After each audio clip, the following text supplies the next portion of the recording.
Tokiame kampelyje, kur šviečia saulė, gyveno pekinukas, laisvos dvasios šuo. Su pūkuota uodegėlė, lyg debesėlis danguje, jis svajojo apie gyvenimą pilnų stebuklų. O šalia jos ant stalo krepšelyje auksinė bandelė su traškia plutelė. Jos saldus kvapas viliojo lyg svajonė, ir pekinukas žiūrėdama atsiduso. Ak taip!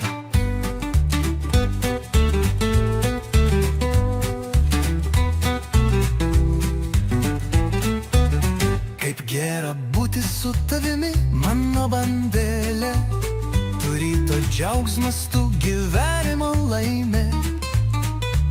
Šuo gudriai primerkė akeles, įsivaizduodama, kaip švelniai jau kramsnos.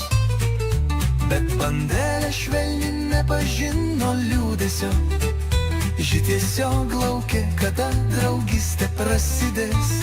Ir štai vieną akimirką jie susidraugavo, pekinukas ir bandelė, džiaugsmas dvigubas.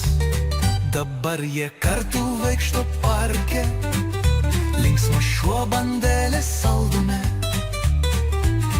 Ir kiekviename žingsnyje, kiekviename žvilgsnyje slypi draugystės istorija, kuri nežino ribų.